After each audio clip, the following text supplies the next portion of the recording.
don't think there's an overall mastermind. Fix eh. Meron daw nakalagay. Ayan, lumalabas kay na. Kong Okay. Marcoleta, 500. Nilabas niya yon na parang slide. Meron siyang parang pamagat na allocables and leadership. Okay. Masyadong mapangahas na magparatang para makapanira ng tao. Kaprasong papel lang, pinagtatakpan pa niya, hindi namin maintindihan kung ano ibig sabihin. Lumilitaw ngayon sa kanyang pakikipagpanayam sa media na yan daw ay ukol para sa akin. Ako raw ay nahingi ng 500 million. Allocables daw yon. At paiimbestigan niya ako sa Ombudsman. Palagi gano'n yung taktika niya eh. May kanta ako dyan. Bakit ngayon ka lang? Bakit ngayon ka lang nagsabing may alokabol? Si Marcoleta. Hindi, di ba? Bigla. Nung pikon na siya kay Marcoleta, hindi, may alokabol ka. Ayup eh. Saan, bago nyo tuloy, saan doon ba niya nakita yung 500 na yon? Saan, ano bang meron doon? Parang hindi namin alam yun. Sabi niya na binigay daw sa kanya na hindi, yung sulat mismo. Sulat daw, po sulat yun. kamay daw. Merong marginal note ng dating, yung namayapa na Yusek Cabral. Okay, opo. At hindi na makakapagsalita yun. Ayup yan. Hindi ko sinasabi na mantakin mo, ang witness mo ay yung taong patay na.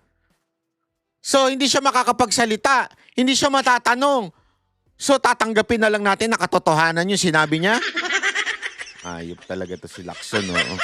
Alam mo din kung ang binabanggit niya ay katulad ng mga halos lahat ng mambabatas ay ginagawa, yung pag-i-endorso o pagre-request ng mga pagawaing bayan Opo. na hinihingi ng mga constituents. Halimbawa, katulad ko, may hihingi ng pabor na, Sir, pwede po ba ninyong endorse ang proyektong ito? Makakatulong po ito sa aming komunidad. Matagal na po kasi hinihingi ng mga tao ito eh. Hindi po namin maitawid ang ganito, tsaka ang ganito. Napakarami pong alalahanin. Kaya kung titingnan mo naman, Jen, suportado ng napakaraming dokumento, may resolusyon ng LGU, Municipal na sila. mga asosasyon Tama. na nakatira doon at meron pang mga pirma ng mga district engineers, mga regional directors. Ipagkakait mo ba yung may tutulong mo na inaasahan nila na baka sakaling ang i-consider ng pamahalaan kung ikaw ay isa sa nakapag-endorso? Opo. Maaring hindi lang naman ako makakagawa, malalapit din sila sa mga ibang kandidato, gagawin din ang kandidato. At matagal ng practice yun, Sen.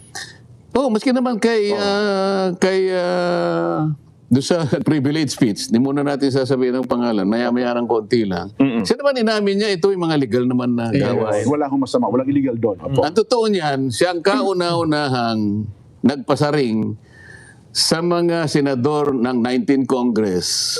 Ano pa yun? Nagsisimula pa lang kami noon eh. Naalala ko, pinasaringan niya yung mga senador ng 19 Congress. Wala pa ako doon dahil papasok ako 20th Congress na eh. Yes po.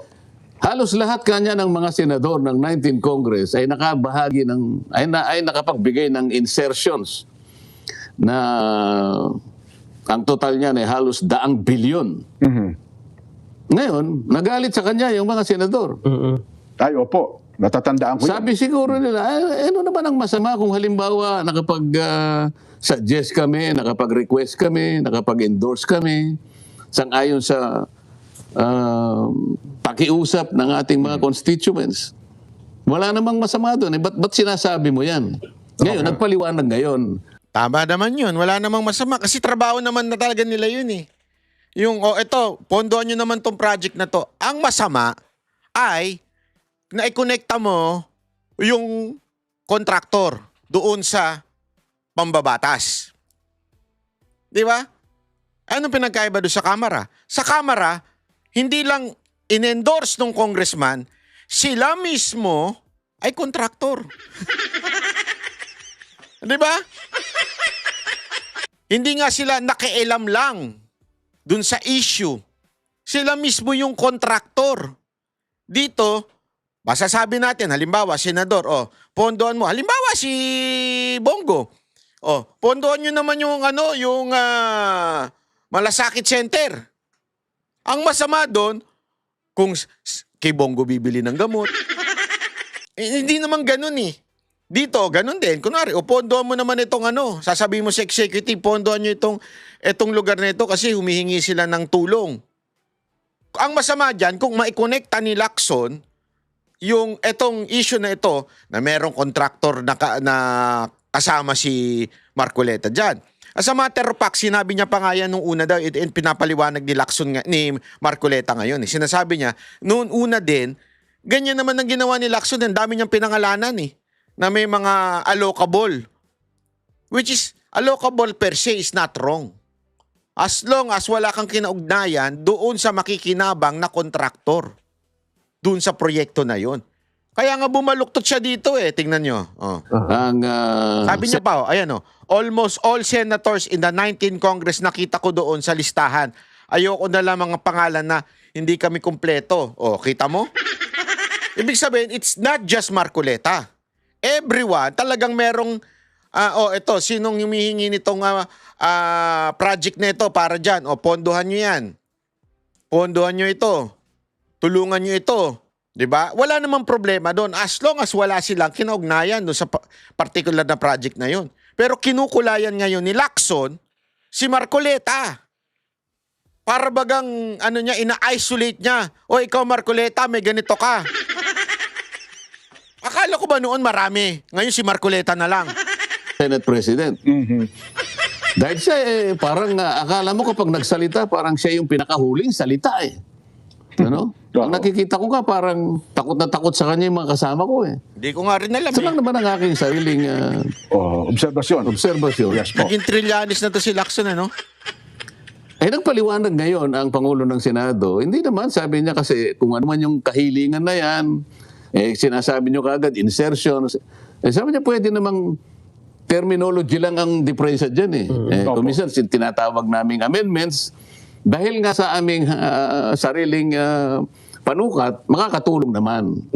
Ngayon, kung sakaling bigyan ng konsiderasyon, di maganda. Kung ayaw, okay lang.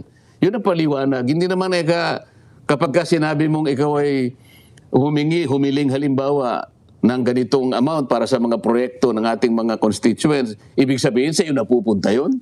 Hindi. Ang importante rito, kung humingi ka, napagbigyan ba? At kung napagbigyan, na-implement ba? At kung na-implement, maganda bang pagkaka-implement? Ganun dapat ang tanong Pero kung nakakita ka lang ng kaprasong papel, lumundag ka na, naakala mo kung ano na yun, pinagtatakip mo pa, hindi natin maintindihan. Ano ba yung tinakpan mo roon? Yun ang hindi nakakapagbigay ng mabuting halimbawa para sa amin Kasi nga, alam mo, ito si Lacson, mahilig sa ganyan, yung mga intriga, chismosang bakal. Muntik ako na mapag... Yung chismosa lang ang style. Di ba? Sorry pero yung ganyang style ng mga bayot yan Hindi ko sinabing bayot si Lacson Style ng mga bayot yan yung magpapa-intriga, tatakpan pa, para mas controversial. Alam mo kung anong style yan? Style ng mga bayot yan doon sa showbiz. Yung mang-iintriga ng artista, pero ang totoo pala may pelikulang animal. Pinopromote tayo yung artista. Walang pinagkaiba yun sa style mo, Lacson. Yung mangiintriga ka para maiba yung usapan, hindi mo masagot yung talagang sagot na kailan ba magkakaroon ng another Blue Ribbon hearing.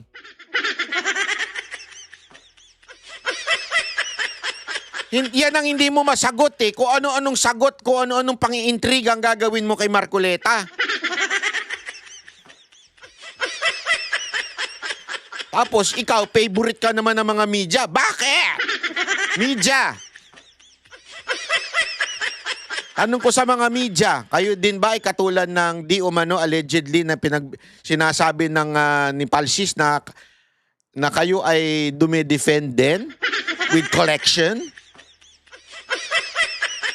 Bakit tila sobrang defend ninyo kay Lacson at atake kay Marcoleta? Opo. Naisip ko tuloy, ewan ko kung meron tayong slide na may papakita riyan, nung nag-uumpisa kami sa Blue Ribbon Committee, nakapag-umpisan lang ako, isang araw pa lang. Oho. Bumanat na siya ng bumanat na siya ng privilege speech. Doon lang makikita mo na yung kawalang paggalang sa panig niya. Alam mo, sinabi niya, kung inintay lang ako ng isang araw at hindi kagad sila nag-hearing, Nagsimula, baka mas masustansya ang kanilang ang kanilang talakayan eh. Ang ginawa nila kanya dahil hindi nila ako hinintay, parang yung kanya yung kalesa, Oho. hinila yung kabayo. So he placed the cart before the horse. Sabi niya. Nakakita ka ba ng ganong klaseng? Hindi ko pinansin yun. Hindi ako kumibo. Opo. Ganun siya palagi. Pagkatapos ay doon ay pinakita niya sa kanyang privilege speech yung dating Yusek Cabral nag-text sa aming Senate President na nagbo-volunteer siya na magbigay ng 500 million kaagad. Isasama kaagad niya sa NEP at inihiling niya kay Senator Soto noon, na hindi pa naman SP President, baka po kanya gusto ninyong bibigyan ko po kayo ng menu para maiwasan natin ang ganito at saka ganyan. Opo. Nilagay niya sa kanyang privilege speech, buhay pa si Secretary Cabral noon. Ayan, makikita niyo sa slide. Opo. Hanggang doon lang. Hindi naman niya tinanong, hindi naman niya sinuri, hindi niya hinimay, hindi ko alam kung tinanong niya si Senator Soto kung totoo, kung naibigay yung 500 million. At wala, lalo na, wala sang sinabi na dalhin muna sa ombudsman. Ang tawag dyan sa totoo lang, Senator Marcoleta, malicious intent. Talagang ibinibitin niya eh. Kasi sabi dito, nag-text daw si Cabral noon na nagtatanong, meron ba kayo, gusto niyo ng 500 million na, ayan, yung inaalok niya, something like that. Tapos, ano yung sinabi sa lahat daw ng mga senador. True, sabi nga ni Marcoleta, true Soto. Tapos nag-text din sa kanya. Pero dito, ang nilabas lang, parang yung text sa kanya. Hindi ko nga alam kung text sa kanya ito o text kay Soto. Pero dinidikit niya lang kay Marcoleta. Na alam naman niya na walang ganong natanggap, yan ay nag-alok lang ng una. So, para sa akin, that's a malicious content. Alam mo na mali, pero ginagamit mo ngayon laban kay Marcoleta. Yan. Bakit gusto na nakakita ng papel na halimbawa endorsement, ako tingin ko endorsement yun eh. Tingin ko nakiusap ako na pwede kayang pagbigyan ito kasi maliwanag naman na mayroong supporting documents. So, inihiling ko po na ini-endorse ko na baka pwede niyong i-consider. Opo. Ganyan palagi ang taktika niya. Yan, totoo Bakit yan. yun hindi niya sinuri? Ba't hindi niya tinuntun? Hinayaan niya lang. Oho. Alam mo mga kababayan, may part 2 yan. Atin pong hihimayin yan sa mga susunod na araw. Yung talumpati. Talumpati ba? Hindi. Yung kanyang ni Marcoleta. Pero kasi napaka-importante po nito mga kababayan na maunawaan natin yung style. Style po ni Lacson. Yan po kasi ang style ni Lacson na tila bagang iintrigahin si Marcoleta kasi merong bira si Marcoleta na dapat niya sanang sagutin. Ano yun? Tuloy natin yung Blue Ribbon. Ipatawag mo si Romualdez. Ipatawag mo yung mga concern. Isipin nyo to Wala ni isang pinatawag na congressman kasi daw dahil sa courtesy na yan, nalantaran naman na kontraktor. As a matter of fact, hindi lang si Marcos nagsabi niya, pati ata ICI At pati ata siya nun nabanggit niya na rin yan Pero never nilang pinatawag for the sake of courtesy. Nagnanakaw na sa bayan, courtesy pa. Halimbawa, nagnanakaw yung isa, nakikita mo na, lantaran nagnanakaw. Dali, magpaalam ka muna, may courtesy yan. Yan yung hindi niya masagot-sagot at ayaw niyang iniiwasan niya. Dahil ang taong bayan, inip na. Ang taong bayan, wala kaming pakialam sa impeachment, wala kaming pakialam sa iba. Ang dapat, saan napunta yung pera natin? Na kaya tayo naghihirap, kaya tayo nagugutom, kaya tayo nalulugi, kaya tayo nagkakautang-utang dahil sa pinagnanakaw ng mga congressman. Yun sana eh. At pinagnanakaw ng mga kung sino mang mga hinayupak dyan. Tapos sasabihin mo walang mastermind. Bilyon? Alam mo kaya nakakabuisit ito si si Lacson. Totoo, walang biro ho. Kaya na lang nakakabuisit yung style nito ni Lacson dahil para bagang niloloko mo ba kami? Ha? Hindi kasi alam mo mga kababayan, rin ito magaling din ito sa media. Basta mga banateros, malinaw ang tanong dito kung totoong walang mastermind, bakit parang ang daming iniikutan, iniiwasan at hindi pinapangalanan?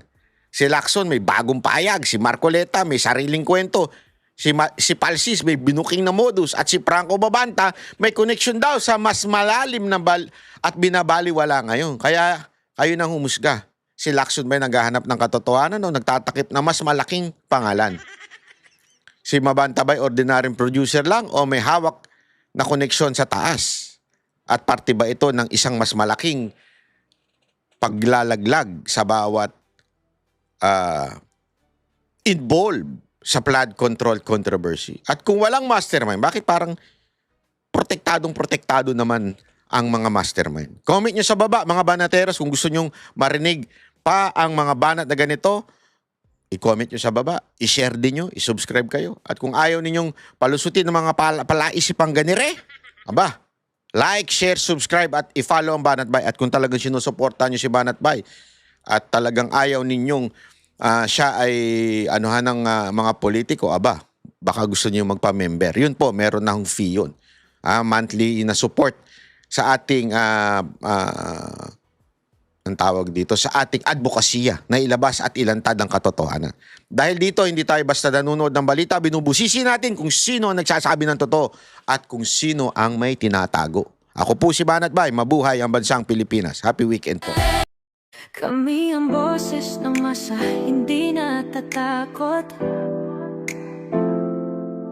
Katotohanan lang, di kami nalulunod. Walang bahid ng sismis, lahat ay totoo. Kahit sino ka pa, pag mali ka babanatan ka. Walang pinipili kulay, wala kaming kinikilingan. Basta para sa bayan, kami lalaban. Pag tama palakpakan, pag mali banatan. Di matitinag, di matatakot, para sa bayan tuloy ang sigaw. Sa harap ng kamera, walang halong takot. Mga baluktot, lahat kayo'y tutumba. Ang hustisya at